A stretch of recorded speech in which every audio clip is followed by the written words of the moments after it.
আসসালামু আলাইকুম, স্বাগত জানাচ্ছি বাংলা সংবাদে। শুরুতেই সংবাদ শিরোনাম। বাংলাদেশের সর্বশেষ গুরুত্বপূর্ণ আপডেট সংবাদে আপনাকে স্বাগত। শুরুতেই সংবাদ শিরোনাম, পরে বিস্তারিত। প্রথমে জানাবো, চাঁদা চেয়ে চিঠি, টাঙ্গাইলে গ্রেপ্তার ৩ বিএনপি নেতা বহিষ্কার। টাঙ্গাইলে মাছ ব্যবসায়ীদের কাছে কিলার গ্যাংয়ের নামে চিঠি পাঠিয়ে বিএনপি নেতারা চাঁদা দাবি করেছে। বিশাল অঙ্কের টাকা দাবি করায় অবশেষে পুলিশের কাছে ওই ভুক্তভোগী ব্যক্তি একটি অভিযোগ করে পরিপ্রেক্ষিতে বিএনপির ৩ নেতাকে গ্রেপ্তার করা হয়েছে। এরপর বিএনপির পক্ষ থেকে তাদেরকে বহিষ্কার করা হয়েছে। সারা দেশব্যাপী চলছে বিএনপির চাঁদাবাজি। সাধারণ মানুষ এখন অতিষ্ঠ হয়ে উঠেছে বিএনপির চাঁদাবাজির কারণে। এরপর জানাবো, ফেসবুক লাইভে এসে রাজনীতি ছাড়ার ঘোষণা বৈষম্যবিরোধী নেত্রী লিজার। নারীদের নিয়ে নোংরামি হচ্ছে অভিযোগ। চট্টগ্রামে বৈষম্যবিরোধী ছাত্র আন্দোলনের সাবেক মুখপাত্র ফাতেমা খানম লিজা তার ফেসবুক লাইভে এসে রাজনীতি ছাড়ার ঘোষণা দিয়েছেন। রাতে এক ভিডিও বার্তায় তিনি অভিযোগ করেছেন, নারী নেত্রীদের বিরুদ্ধে পরিকল্পিতভাবে নোংরামি ও কুৎসা রটিয়ে তাদের রাজনীতি থেকে মাইনাস করা হচ্ছে। এদিকে কক্সবাজারে উড্ডয়নের আগে রানওয়েতে উড়োজাহাজের সঙ্গে কুকুরের ধাক্কা, অল্পের জন্য বেঁচে গেল ৭২ যাত্রী। কক্সবাজারের বিমানবন্দর রানওয়েতে উড্ডয়নের প্রস্তুতি নেওয়ার সময় একটি এয়ারএস্ট্রা এয়ারলাইন্সের একটি উড়োজাহাজের সঙ্গে কুকুরের ধাক্কা লাগার ঘটনা ঘটেছে। কিন্তু আল্লাহর অশেষ রহমতে ফ্লাইটটিতে থাকা ৭২ জন যাত্রী প্রাণে বেঁচে গিয়েছেন। এই ঘটনায় ফ্লাইট ১ ঘন্টা দেরিতে ছাড়ে এবং ১ ঘন্টা পর ঢাকায় সফলভাবে অবতরণ করেছে। এদিকে বিএনপিতে ২০০ আসনে মনোনয়ন প্রত্যাশী প্রায় ১৫০০ মানুষ। ত্রয়োদশ জাতীয় সংসদ নির্বাচনে ১০০ আসনে প্রায় প্রার্থী চূড়ান্ত করেছে বিএনপি। তবে বাকি ২০০ আসনে তাদের ২০০ জনের জায়গায় মনোনয়ন প্রত্যাশী ১৫০০ মানুষ।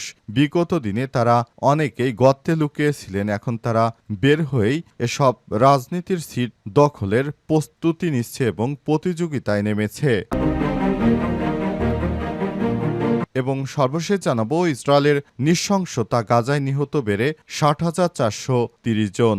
ইসরায়েলের আগ্রাসনে ফিলিস্তিনের গাজা উপত্যকায় নিহতের সংখ্যা বেড়ে ৬০,৪৩০ জনে দাঁড়িয়েছে। এই তথ্য জানিয়েছে উপত্যকার স্বাস্থ্য মন্ত্রণালয়। প্রিয় দর্শক, এতক্ষণ শুনছিলেন সংবাদ শিরোনাম, এবারে বিস্তারিত। তবে তার আগে বন্ধুরা, অনুরোধ থাকবে এই সংবাদটিতে একটি লাইক দিন। এই চ্যানেলে আপনি নতুন হয়ে থাকলে আমাদের সংবাদটি দেখতে দেখতে চ্যানেলটি সাবস্ক্রাইব করে রাখুন। কমেন্ট করে বন্ধুরা আপনার মূল্যবান মতামত জানিয়ে দিন আপনি বিশ্বের কোন দেশ থেকে বা বাংলাদেশের কোন স্থান থেকে আমাদের সংবাদটি দেখছেন এবং শুনছেন। এবারে বিস্তারিত। চাঁদা চেয়ে চিঠি, টাঙ্গাইলে গ্রেপ্তার ৩ বিএনপি নেতা বহিষ্কার। টাঙ্গাইলে মাছ ব্যবসায়ীর কাছে কিলার গ্যাংয়ের নামে চিঠি দিয়ে ৫ লক্ষ টাকা চাঁদা দাবি করেছে বিএনপির ৩ নেতা। তাদেরকে পুলিশ গ্রেপ্তার করেছে। অবশেষে বিএনপি তাদেরকে বহিষ্কার করেছে। আজ বিএনপির সভাপতি হাসানুজ্জামান শাহীন এবং সাধারণ সম্পাদক ফরহাদ ইকবালের সই করা বিজ্ঞপ্তিতে এই তথ্য নিশ্চিত করা হয়। বহিষ্কৃতরা হলেন টাঙ্গাইল জেলা বিএনপির সাংগঠনিক সম্পাদক ও ৭ নম্বর ওয়ার্ডের সাধারণ সম্পাদক জুবায়ের, শহর বিএনপির ধর্ম বিষয়ক সম্পাদক ও ৮ নম্বর ওয়ার্ড সভাপতি গোলাম রব্বানী এবং শহর বিএনপির সদস্য ৮ নম্বর ওয়ার্ড সাধারণ সম্পাদক শাহ আলম। এর আগে শুক্রবার ১ আগস্ট রাতে ও শনিবার ভোরে টাঙ্গাইল পৌর এলাকায় সন্তোষপুর এলাকা থেকে ৫ জনকে গ্রেপ্তার করা হয়। এর মধ্যে বিএনপির ওই ৩ নেতা রয়েছেন। আজ তাদের আদালতে পাঠানো হবে। বিজ্ঞপ্তিতে বলা হয়েছে, চাঁদাবাজির সুনির্দিষ্ট অভিযোগের পরিপ্রেক্ষিতে ৩ জনকে দলের প্রাথমিক সদস্য পদ থেকে সব ধরনের পদ থেকে বহিষ্কার করা হলেও পুলিশ জানিয়েছে, রাতে টাঙ্গাইল সদর উপজেলার সন্তোষে মাছ ব্যবসায়ী আজহারুল ইসলামের কর্মচারীর হাতে অচেনা একজন লোক একটি চিঠি ধরিয়ে দেন। ওই কর্মচারী সেই চিঠি শুক্রবার সকালে আজহারুল ইসলামকে দেন। চিঠিতে ৫ লক্ষ টাকা চাঁদা দাবি করা হয়। চিঠি পার পরই বিষয়টি নিয়ে কাউকে বললে বা আইনগত ব্যবস্থা নেওয়া হলে তাকে হত্যা করা হবে বলে হুমকি দেওয়া হয়। ঘটনায় রাতে একটি মামলা করেন ভুক্তভোগী। অবশেষে এই ৩ বিএনপির চাঁদাবাজকে গ্রেপ্তার করেছে পুলিশ। ফেসবুকে লাইভে এসে রাজনীতি ছাড়ার ঘোষণা বৈষম্যবিরোধী নেত্রী লিজার। নারীদের নিয়ে নোংরামি হচ্ছে অভিযোগ। চট্টগ্রামে বৈষম্যবিরোধী ছাত্র আন্দোলনের সাবেক মুখপাত্র ফাতেমা খানম লিজা ফেসবুক লাইভে এসে রাজনীতি ছাড়ার ঘোষণা দিয়েছেন। রাতে ভিডিও বার্তায় তিনি অভিযোগ করেছেন, নারী নেত্রীদের বিরুদ্ধে পরিকল্পিতভাবে নোংরামি ও কুৎসা রুটে তাদের রাজনীতি থেকে মাইনাস করার অপচেষ্টা চালানো হচ্ছে। লাইভে আবেগঘন কণ্ঠে লিজা বলেন, আমার দ্বারা আর রাজনীতি করা সম্ভব নয়। যাদের সঙ্গে একসঙ্গে আন্দোলন করলাম, যাদের বুকে গুলি চালালে আমরা সামনে গিয়ে দাঁড়াতাম, সেই বড় ভাইরাই আমাদেরকে নিয়ে নোংরা নোংরা অনেক কিচ্ছা কাহিনী বানাচ্ছে।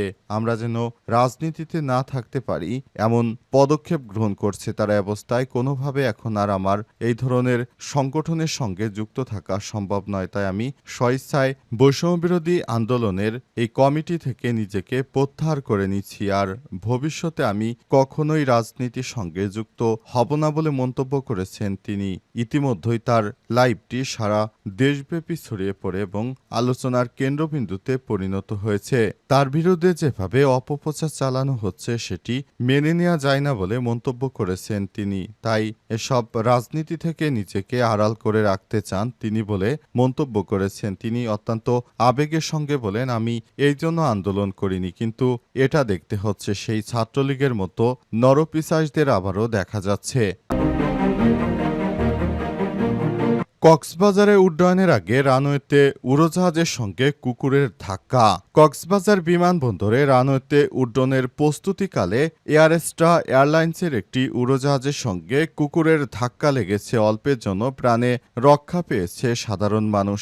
এই ফ্লাইটটিতে ৭২ জন যাত্রী ছিল। সন্ধ্যা ৭টার দিকে এই ঘটনা ঘটে। এতে ফ্লাইটটি ১ ঘন্টা দেরি করে ঢাকার উদ্দেশ্যে রওনা হয়। বিমানবন্দর সূত্র থেকে জানা গেছে, ফায়ার সার্ভিস ও পরিচ্ছন্নতা কর্মীরা সন্ধ্যা ৭:৩০ দিকে রানওয়ে থেকে মৃত কুকুরটিকে সরিয়ে নেয়। এরপর পাইলট ও গ্রাউন্ড ক্রু ফ্লাইটটির যান্ত্রিক পরীক্ষা নিরীক্ষা করেন। এতে কোনো ত্রুটি না পাওয়ার পর প্রায় ১ ঘন্টা দেরিতে রাত ৮টার দিকে ফ্লাইটটি ঢাকার উদ্দেশ্যে উড্ডয়ন করে। কক্সবাজার বিমানবন্দরের ভারপ্রাপ্ত পরিচালক গোলাম মর্তুজা সাংবাদিকদের বিষয়টি নিশ্চিত করে বলেন, ফ্লাইটের ধাক্কায় কুকুরটি মারা গেছে, তবে যাত্রীরা অল্পের জন্য রক্ষা পেয়েছে এবং ফ্লাইটটি স্বাভাবিকভাবে উড্ডয়ন করে প্রায় ১ ঘন্টা পর ঢাকায় অবতরণ করে। তিনি আরও জানান, দিনের বেলায় কুকুরের তেমন উপদ্রব না থাকলেও সন্ধ্যার পর রানওয়ে এলাকায় কুকুরের বিচরণ বেড়ে যায়। আলো কম থাকায় পরিস্থিতি আরও ঝুঁকিপূর্ণ হয়ে ওঠে। বর্তমানে ১৮৯ জন আনসার সদস্য বিমানবন্দর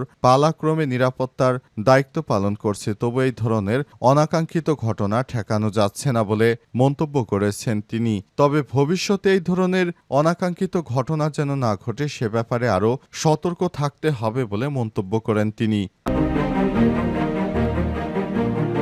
বিএনপিতে ২০০ আসনে মনোনয়ন প্রত্যাশী ১৫০০ মানুষ। ত্রয়োদশ জাতীয় সংসদ নির্বাচনকে সামনে রেখে সম্ভাব্য প্রার্থীদের দৌড়ঝাঁপ শুরু হয়ে গেছে। বিএনপির ৩০০ আসনে দলীয় প্রার্থী যাচাই বাছাই প্রক্রিয়া শুরু করেছে বিএনপি। তবে ৩০০ আসনের মধ্যে ১০০ আসনে কারা প্রার্থী হবেন তা অনেকটাই চূড়ান্ত। বাকি ২০০ আসনের জন্য মনোনয়ন প্রত্যাশীর সংখ্যা ১৫০০-এরও বেশি। প্রার্থী যাচাই বাছাইয়ের কাজ শুরু করা বিএনপির জরিপে এমন তথ্য উঠে এসেছে বলে জানিয়েছে দলটির একাধিক সূত্র। দলীয় হাইকমান্ডের নির্দেশে এবার প্রার্থীর ক্ষেত্রে দলের ত্যাগী এবং ক্লিন ইমেজের নেতাদের প্রাধান্য দেওয়া হবে এবং এর মধ্যে ১০০ আসনে তরুণ নেতাদের প্রাধান্য দেবে দলটি। বিএনপি সব সময় প্রতি আসনে অন্তত ৩ জন করে সম্ভাব্য প্রার্থী ঠিক করে দেন। এখন নতুন করে সংযোজন বিযোজন করে অধিকতর যাচাই বাছাই করা হচ্ছে। নির্বাচনের তফসিল ঘোষণার পর সম্ভাব্য প্রার্থীদের থেকে অধিকতর গ্রহণযোগ্য প্রার্থীদের নিয়ে সারা দেশে ৩০০ আসনে প্রার্থী চূড়ান্ত করা হবে। এরপর সমমনা দলগুলোর সঙ্গে সমঝোতা হলে কিছু আসন ছেড়ে দেবে বিএনপি। তা না হলে তারা নিজেদের মতো করে দলটি চালাতে চায়। কারণ বিএনপি মনে করছে আওয়ামী লীগ না থাকাতে তারা পুরো আসনেই তারা তাদের প্রার্থীদেরকে দেবে, কিন্তু দেখা যাচ্ছে বিএনপির প্রার্থীদের দিলেই হবে না। অনেক অনেক জায়গা আছে যেখানে জামাত ইসলাম এমনিতেই জিতে রয়েছে, সব এলাকায় বিএনপি তাদের প্রার্থীদের দিয়ে নিজেদের দলের ভাবমূর্তি ক্ষুণ্ণ করতে চায় না। তাই সেসব এলাকায় বিশেষ করে বিএনপির সমমনা যে সব দল রয়েছে তাদের প্রতিনিধি দেওয়ার ক্ষেত্রে তারা সবথেকে বেশি ইচ্ছা পোষণ করছে, কারণ ওই সব এলাকায় ছোট দলেরও অনেক সময় প্রার্থীর নিজের এলাকা থাকলে একটু প্রভাবশালী থাকে। উদাহরণস্বরূপ বলা যেতে পারে আন্দালিব রহমান পার্থ, তার আসনে যদি তিনি দাঁড়ান তাহলে তারই জিতে যাওয়ার সম্ভাবনা। তিনি যেহেতু বিএনপি সুরে কথা বলছেন, সুতরাং ও সব আসনে বিএনপি প্রার্থী দেবে না, বরং আন্দালিবের মতো প্রার্থীরা যার যার জায়গা থেকে জিতে আসুক, এই প্রত্যাশা তাদের।